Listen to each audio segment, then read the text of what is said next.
और अगर हम पंजाबी नहीं बोलते अपने बच्चों से तो हम उनको अपने लाछे, लुंगी, धोती से भी दूर रख रहे हैं। मुझे मेरे वालिदैन ने बीकन हाउस में पढ़ाया, ओ लेवल ए लेवल मैंने बीकन हाउस इस्लामाबाद से किया। वो यही कहते थे कि हमने तुम्हें MBA करवाया, तुम क्यों अब रक्स की दुनिया में आ गए हो।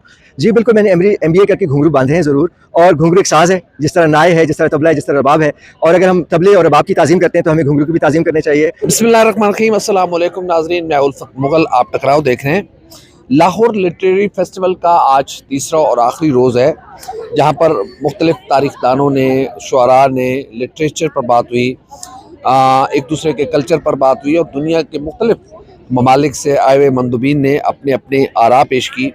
यहाँ पर क्लासिकल कत्थक रक्स भी पेश किया गया और मुझे बड़ी खुशी हुई और बड़ी हैरानगी भी हुई कि कॉमसर्ट यूनिवर्सिटी के MBA master of business administration में फारिग तहसील खानज़ादा अस्फान यार खटक, जो कि क्लासिकल कत्थक डांस पेश करते हैं, उनका गेटअप बड़ा खूबसूरत है, ख़ुद भी बड़े खूबसूरत इंसान है। बस चंद मिनट की गपशप हुई तो मुझे बहुत अच्छा लगा उनसे गपशप करके।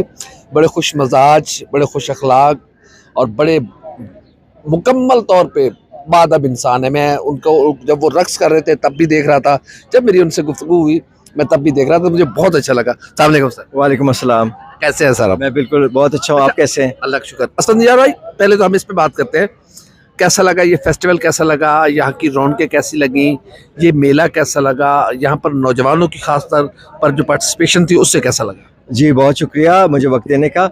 बहुत लुत्फ़ आ रहा है यहाँ पे। अलहमरा आर्ट्स काउंसिल में हम यहाँ मौजूद हैं और यहाँ पे आज तीसरा रोज़ है लाहौर लिटरेचर फेस्टिवल का और बहुत लुत्फ़ आ रहा है, चूँकि बैनुल-अक़वामी तौर पे बहुत से लोग आए हैं, मेहमान आए हैं और पाकिस्तान की दीगर शहरों से बहुत से लोग तशरीफ़ लाए हैं। तो बहुत मज़ा आ रहा है। फ़नून लतीफ़ा पे बात हो रही है, मुसन्निफ़ी पे बात हो रही है, शायरी पे बात हो रही है, नसर निगारी पे, और इसके अलावा जो पेंटिंग है, मुसव्वरी, उस पर बात हो रही है। तो बहुत लुत्फ़ आ रहा है कि जो हमारे ख़जाने हैं यहाँ पे पाकिस्तान में, उन पे बात हो रही है, हमारी तारीख़ पे, असासों पे बात हो रही है। चूँकि बहुत ज़रूरी है नई नस्ल को मालूम होने के लिए कि उनको मालूम हो कि क्या क्या असासे हैं, क्या क्या ख़जाने हैं यहाँ पे, और ताकि वो मग़रिब की तरफ ज़्यादा माइल ना हो। मग़रिब की तरफ माइल होना एक आजकल एक कुदरती बात बन चुकी है, लेकिन अगर हम उनको मशरिक़ की तरफ माइल करें, अपने असासों के बारे में बात करें, अपने शोरा के बारे में बात करें, फैज़ अहमद फैज़ के बारे में बात करें, अहमद फराज के बारे में बात करें, खुशहाल खान खटक के बारे में बात करें, तो वो यकीनन जो है ना इस तरफ मलगूब होंगे। तो ज़रूरत इस अम्र की है कि हमारे जितने भी असातिज़ा हैं, जितने भी हमारे उस्ताद हैं यूनिवर्सिटीज़ में, दानिशगाहों में, स्कूल्स में, कॉलेजेस में, उनको चाहिए कि हम उनको अपनी जो नई नस्ल है, अगर हम उनको खोना नहीं चाहते, अगर हम इनको मग़रिब ज़दा नहीं होना चाहते, तो हम चाहेंगे कि हमारी ही बोलियाँ बोलें, उर्दू बोलें, पश्तो बोलें, पंजाबी बोलें, सिंधी, बलोची, और अपने शोरा के कलाम से लुत्फ़अंदोज़ हों, उनके कलाम पे नाचें, गाएं, ताकि उनको मालूम हो कि कौन कौन से औलिया कराम यहाँ पे गुज़रे हैं और उनका जो। लेकिन हमें अपनी बोली बोलते हुए शर्म आती है, और ख़ासकर मैं पंजाबी हूँ तो मैं भी नहीं चाहता मेरे बच्चे पंजाबी बोलें। ये हकीकत है, ऐसा क्यों हम करते हैं सर? देखिए, ये बहुत बड़ा अलमिया है, बहुत बड़ी बदकिस्मती है हमारी कि खुदा ने हमें एक ज़बान से नवाजा है, मिसाल पंजाबी से। और अगर हम पंजाबी नहीं बोलते अपने बच्चों से तो हम उनको अपने लाछे, लुंगी, धोती से भी दूर रख रहे हैं, उनको अपने खाबे से, चिकड़ छोले से भी दूर रख रहे हैं, उनको हम पंजाबी शोरा, वारिस शाह जैसे, भुले शाह जैसे शोरा से भी दूर रख रहे हैं, और वो पंजाब से कट जाते हैं। अगर वो उर्दू बोलते हैं, अंग्रेज़ी बोलते हैं, तो उनमें और एक मग़रिब ज़दा नई नस्ल में कोई फ़र्क नहीं है। तो अगर हम चाहते हैं कि वो पंजाबी रहें, पंजाब की मिट्टी से मोहब्बत करें, तो उनको चाहिए कि वो पंजाबी ज़बान ज़रूर बोलें। चूँकि इसमें हीर रांझा है, इसमें ससी पुन्नू की कहानियाँ हैं, इसमें दीगर बहुत खूबसूरत कहानियाँ हैं, तो इन कहानियों से हम क्यों उनको दूर करें? इन्हीं में थिएटर करें, अलहमरा आर्ट्स काउंसिल का मंच इस्तेमाल करें, यहाँ पे जुल्फ़ी साहब हैं, उनकी मुआवनत से यहाँ पे जो है ना वो ड्रामे करें, थिएटर करें, रक़्स करें, गाने गाएँ। चूँकि देखिए, अगर हम अपने असासों की खुद हिफाजत नहीं करेंगे तो कौन आएगा? मग़रिब से कौन आएगा? अमेरिका से कौन आएगा? यूरोप से कौन आएगा जो हमारी ही असासों की नुमाइंदगी करेगा? और अगर वो करते भी हैं थोड़ी बहुत, तो उनको पूरी तरह से समझ नहीं आती। उनको समझ। अच्छा, अस्फान भाई का ताल्लुक खुशहाल खान खटक, जो कि एक बहुत अफगान बहुत बड़े शायर वो गुजरे हैं, उनके ख़ानदान 12वीं पुश्त से है। अस्फान भाई, आपने कॉमसर्ट यूनिवर्सिटी से MBA किया। हर बंदे का दिल करता है पैसा कमाऊं, माल दौलत, बड़े बड़े महल्लात हों। आपने MBA करके घुंघरू बांध लिए, क्या राज क्या है? जी बिल्कुल, मैंने MBA करके घुंघरू बांधे हैं ज़रूर। और घुंघरू एक साज़ है, जिस तरह नाय है, जिस तरह तबला है, जिस तरह रबाब है। और अगर हम तबले और रबाब की ताज़ीम करते हैं तो हमें घुंघरू की भी ताज़ीम करनी चाहिए, क्योंकि घुंघरू से आप आज तक किसी का कत्ल नहीं हुआ, किसी को मर्डर नहीं किया गया, तो घुंघरू से हम क्यों नफ़रत करते हैं। दूसरी बात यह है कि मैंने 9 to none की जॉब्स की हैं, तकरीबन 16 साल मुख्तलिफ NGOs के साथ, USAID फंडेड प्रोजेक्ट्स के साथ, ब्रिटिश काउंसिल के साथ। लेकिन मैंने उस सब को छोड़ के जो दुनिया की मालो दौलत है उसको मैं छोड़ के रक्स की दुनिया में इसलिए आया हूँ क्योंकि मैं हर जगह महलात बनाता हूँ, हर जगह मेरे महल हैं। जैसे आप जैसे लोग जो मेरे रक्स से महजूज़ होते हैं और उसकी पजीराई करते हैं, तो मेरे लिए आप जिससे बड़ा महल कोई नहीं है, मेरे से आपसे बड़ा एजाज़ कोई नहीं है। चूँकि एक फ़नकार के लिए, एक रकास के लिए उस सबसे ज़्यादा जो बड़ी दौलत है वो है पजीराई। जो पजीराई मुझे यहाँ मिल रही है अलहमरा आर्ट्स काउंसिल में, वो मुझे किसी USAID के दफ्तर में नहीं मिलती। और वहाँ पे यकीनन पैसा है, लेकिन पैसे में खुशी नहीं है। खुशी तवक्कुल में है, खुशी मयान रवी में है, खुशी रसूल मकबूल की पैरवी में है, कि जिन्होंने हमें प्यार करना सिखाया है, रंगीनियों से लुत्फ़अंदोज़ होने का सबक दिया है। खुदा के 99 सिफ़ात में से एक सिफ़त मुसव्विर भी है, तो मुसव्विर का काम है रंगों से खेलना। सुर्ख रंग, गुलाबी रंग, पीला रंग, जर्द रंग जो कि हमारे तसव्वुफ़ का यहाँ पे रंग है। इसके अलावा नारंगी रंग जो कि हमारे सिंध में तसव्वुफ़ का रंग है। लाल शहबाज साहब का रंग लाल है। तो ये रंग जो है, जो सबसे बड़ा फ़नकार अर्श पे बैठा है, हम तो सिर्फ़ उसके इश्क में नाचते हैं।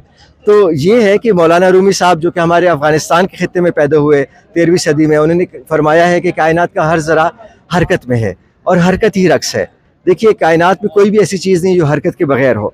अगर कायनात को ख़ुद हम लें तो वो भी हरकत में है, और कायनात का सबसे छोटा ज़रा एटम जो है उसमें इलेक्ट्रॉन भी गर्दिश में है, उसके अंदर न्यूक्लियस जो है उसमें प्रोटॉन और न्यूट्रॉन भी गर्दिश में है। तो मैं और आप क्यों ना गर्दिश में रहें। और जो गर्दिश के ख़िलाफ़ है, जो हरकत के ख़िलाफ़ है, वो तो खुदा की खुदाई के ख़िलाफ़ है, चूँकि वो कहाँ कहाँ रक्स पे पाबंदी लगाएगा। मेरे और आपके रक्स पे पाबंदी लगा लेगा, इलेक्ट्रॉन के रक्स पे कैसे वो पाबंदी लगाएगा। तो मेरा तो यही पैगाम है लोगों के लिए कि ख़ुद भी खुश रहें, बाकियों को भी खुश रहने दें, ख़ुद भी रक्स में रहें, बाकियों को भी रक्स करने दें। आप एक साथ कई सकाफ़तों को उजागर कर रहे होते हैं, यानी कि आपका गेटअप शलवार कमीज़, पंजाबी टच भी है, पठान भाई भी पहनते हैं जी, आपकी कैप इतनी खूबसूरत, और ये सारा गेटअप आपका कहाँ कहाँ पाकिस्तान की नुमाइंदगी कर चुके हैं, और कहाँ पे सबसे ज़्यादा मज़ा आया असफंदियार को?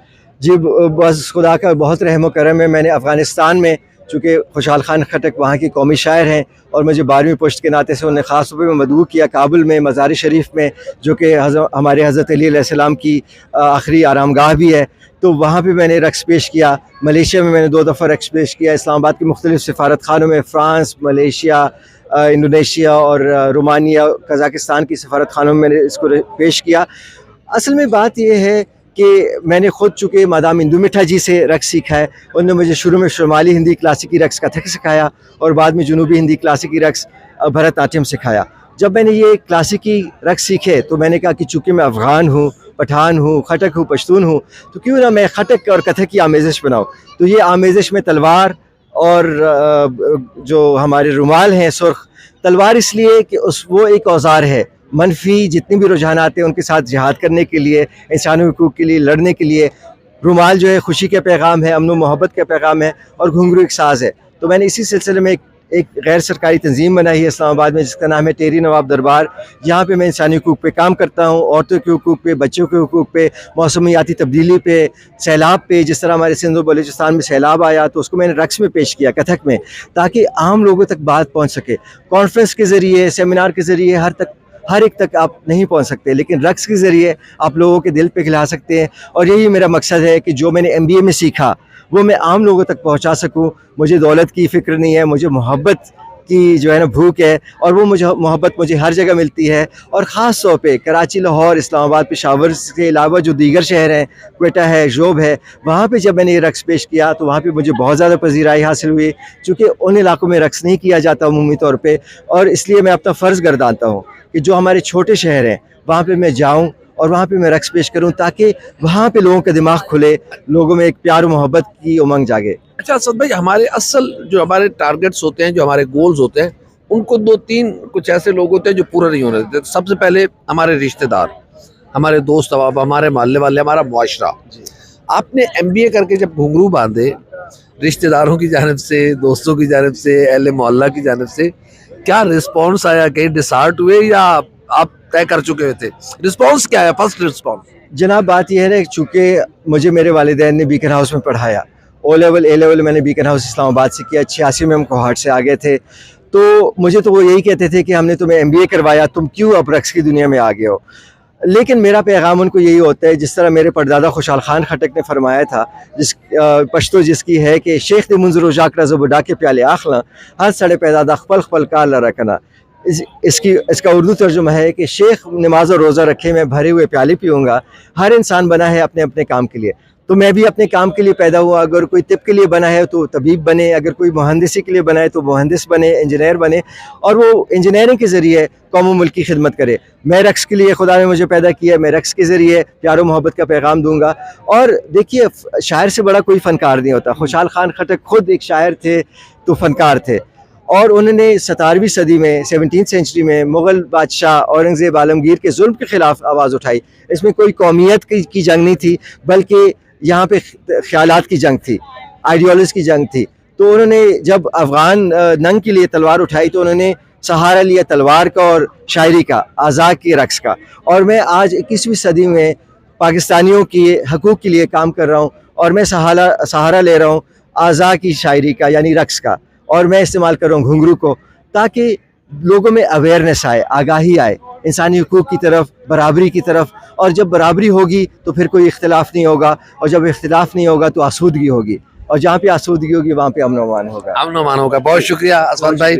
असफंद भाई से हमारी गपशप हुई, बड़ी ज़बरदस्त बातें की असफंद भाई ने। और एक बात जो उनके मेरे दिल को लगी कि अपनी ज़ुबानें बोलने दें, अपने बच्चों को अपने कल्चर। आज से मैं अपने बच्चों, मेरी बेटी है छोटी सी, मैं अपनी बेटी को कहूँगा कि वो पंजाबी, सिंधी, बलोची जो भी बोलना चाहे वो उसकी मर्ज़ी है।